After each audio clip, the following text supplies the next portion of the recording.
تو آواز سی بسم اللہ الرحمن الرحیم۔ میں اور میرے چند ساتھی وادی ناران کے سفر سے واپسی پر بالا کوٹ سے گزرتے ہوئے حضرت شاہ اسماعیل شہید رحمۃ اللہ علیہ کی قبر منور پہ فاتحہ کے لیے حاضر ہوئے۔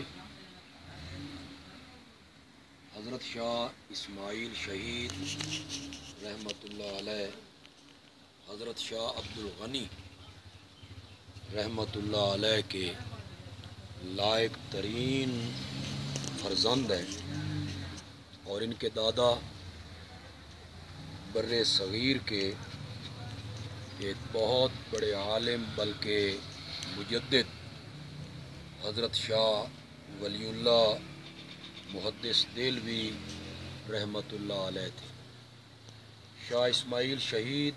رحمۃ اللہ علیہ نے شرک و بدعات کے خلاف جو تحریری اور تقریری جہاد کیا اور جد و جہد کی، اس نے حضرت ابن تیمیہ اور ابن قیم رحمہم اللہ کی یاد تازہ کر دی۔ ان کی توحید کے موضوع پر اور شرک کی تردید کے عنوان پر جو کتاب ہے تقویۃ الایمان، میرے خیال میں توحید اور رد شرک کے عنوان پر اس سے بہتر کتاب شاید اردو میں آج تک نہ لکھی گئی ہو۔ ان کی اس تصنیف کے بعد چند ایسے لوگوں نے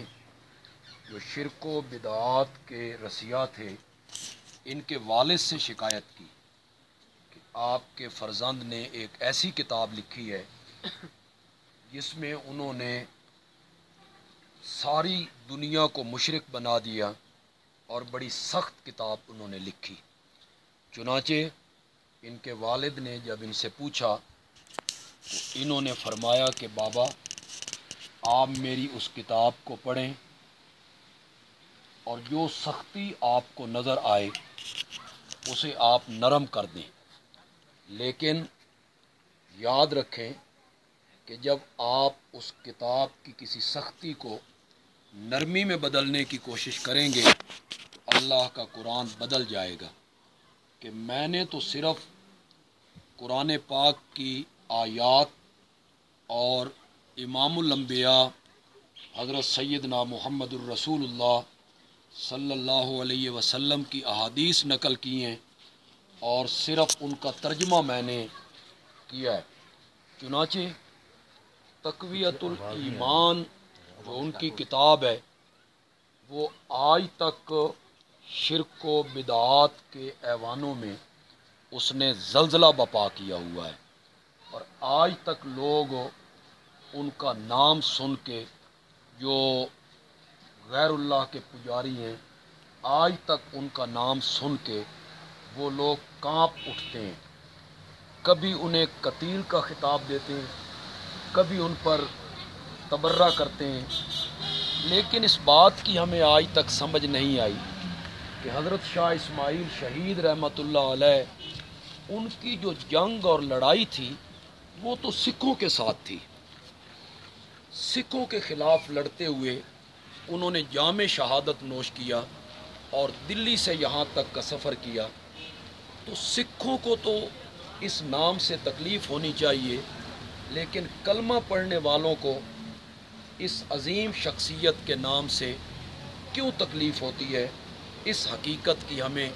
آج تک سمجھ نہیں آئی ہے۔ ہم اس شخصیت کے ممنون ہیں کہ انہوں نے ہندوستان میں اور خاص کر کے جامع مسجد دلی کے اپنے تقریروں میں اور اپنے وعظ میں انہوں نے توحید و سنت کو اس طرح بیان کیا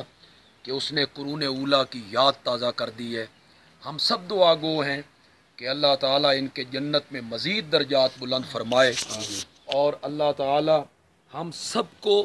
ان کے نقش قدم پہ چلتے ہوئے توحید و سنت کی خدمت اور شرک و بدعات کے خلاف عملی جد و جہد کرنے کی اللہ توفیق عطا فرمائے، اور اللہ انہیں کروٹ کروٹ جنت نصیب فرمائے۔ وما علینا الا البلاغ المبین۔